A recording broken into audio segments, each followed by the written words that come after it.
Holi Bible పరిశుద్ధ గ్రంథము ఆదికాండము 18వ అధ్యాయం. మరియు మమ్రే దగ్గరనున్న సింధూర వనములో అబ్రహాము ఎండవేళ గుడారపు ద్వారమందు కూర్చొని ఉన్నప్పుడు యెహోవా అతనికి కనబడెను. అతడు కనులెత్తి చూచినప్పుడు ముగ్గురు మనుషులు అతని ఎదుట నిలవబడి ఉండిరి. అతడు వారిని చూచి గుడారపు వాకిటి నుండి వారిని ఎదుర్కొనుటకు పరిగెత్తి నేలమట్టుకు వంగి, ప్రభువా, నీ కటాక్షము నా మీద నున్న ఎడల ఇప్పుడు నీ దాసుని దాటిపోవద్దు. నేను కొంచెం నీళ్లు తెప్పించదను, దయచేసి కాళ్ళు కడుక్కొని ఈ చెట్టు క్రింద అలసట తీర్చుకొనడి. కొంచెం ఆహారము తెచ్చదను, మీ ప్రాణములు బలపరుచుకొనడి. తర్వాత మీరు వెళ్ళవచ్చును. ఇందు నిమిత్తము కదా మీ దాసుని యొద్దకు వచ్చి తిరానెను. వారు నీవు చెప్పినట్లు చేయమనగా అబ్రహాము గుడారంలోనున్న శారా యొద్దకు త్వరగా వెళ్ళి, నీవు త్వరపడి 3 మానికల మెత్తని పిండి తెచ్చి పిసికి రొట్టెలు చేయమని చెప్పెను. మరియు అబ్రహాము పశువుల మందకు పరిగెత్తి ఒక మంచి లేత దూడను తెచ్చి ఒక పనివానికి అప్పగించెను. వాడు దాన్ని త్వరగా సిద్ధపరచెను.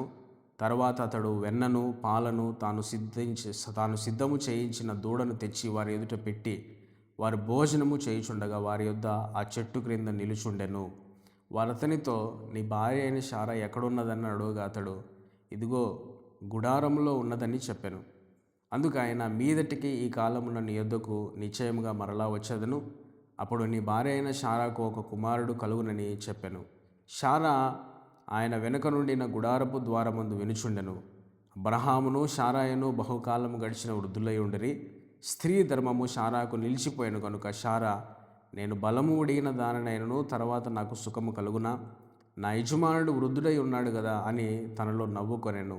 అంతటా యెహోవా అబ్రహాముతో, వృద్ధురాలనైనా నేను నిశ్చయముగా ప్రసవించదనా అని శారా నవ్వనేలా? యెహోవాకు అసాధ్యమైనది ఏదైనా నున్నదా? మీదటికి ఈ కాలమున నిర్ణయ కాలమందు నీ యొద్దకు తిరిగి వచ్చేదను.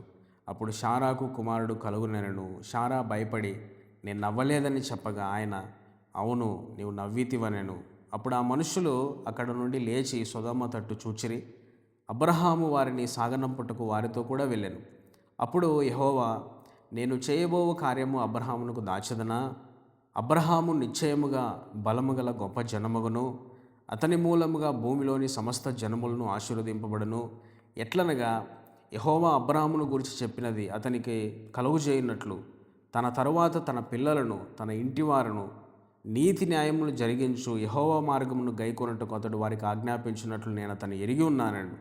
మరియు యెహోవా సొదొమ గొమొర్రాలను గురించిన మొర గొప్పది గనుకను వాటి పాపం బహు భారమైనది గనుకను నేను దిగిపోయి నా యొద్దకు వచ్చిన ఆ మొర చొప్పుననే వారు సంపూర్ణముగా చేసిరో లేదో చూచెదను. చేయనెడల నేను తెలుసుకొందుననెను. ఆ మనుషులు అక్కడి నుండి తిరిగి సొదొమ వైపుగా వెళ్ళిరి. అబ్రహాము ఇంకా యెహోవా సన్నిధిని నిల్చుండెను. అప్పుడు అబ్రహాము సమీపించి ఇట్లనెను, దుష్టులతో కూడా నీతిమంతులను నాశనము చేయుదువా? ఆ పట్టణంలో ఒకవేళ 50 మంది నీతిమంతులు ఉండిన ఎడల దానిలోనున్న 50 మంది నీతిమంతుల నిమిత్తము ఆ స్థలమును నాశనము చేయక కాయవా? ఆ చొప్పున చేసి దుష్టులతో కూడా నీతిమంతులను చంపుట నీకు దూరమవునుగాక. నీతిమంతుని దుష్టునితో సమముగా ఎంచుట నీకు దూరమవునుగాక. సర్వలోకమునకు తీర్పు తీర్చువాడు న్యాయము చేయడా అని చెప్పినప్పుడు యెహోవా, సొదొమ పట్టణములో 50 మంది నీతిమంతులు నాకు కనబడిన ఎడల వారిని బట్టి ఆ స్థలమంతటినీ కాయుదునెను. అందుకు అబ్రహాము, ఇదిగో ధూళియు బూడిదయునైనా నేను ప్రభువుతో మాట్లాడి తెగించున్నాను. 50 మంది నీతిమంతుల్లో ఒకవేళ 5 తక్కువైతే 5 తక్కువైనందున ఆ పట్టణమంతయు నాశనము చేయుదువా అని మరలా అడిగాను.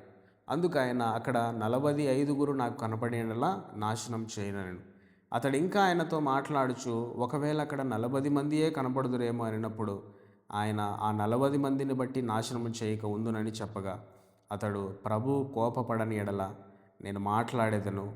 ఒకవేళ అక్కడ 30 మందియే కనపడుదురేమో అనినప్పుడు ఆయన, అక్కడ 30 మందిని నాకు కనబడినలా నాశనము చేయనను. అందుకు అతడు, ఇదిగో ప్రభువుతో మాట్లాడి తెగించి తిని, ఒకవేళ అక్కడ 20 మందే కనబడుదురేమో అనినప్పుడు ఆయన, ఆ 20 మందిని బట్టి నాశనము చేయకుందుననుగా అతడు, ప్రభువు కోపపడని ఎడల నేను ఇంకొక మారే మాట్లాడేదను. ఒకవేళ అక్కడ 10 మందే కనపడుతురేమో అనినప్పుడు ఆయన, ఆ 10 మందిని బట్టి నాశనము చేయక ఉందునను. యెహోవా అబ్రహాముతో మాట్లాడుట చాలించి వెళ్ళిపోయాను. అబ్రహాము తన ఇంటికి తిరిగి వెళ్ళెను. Thank you for watching.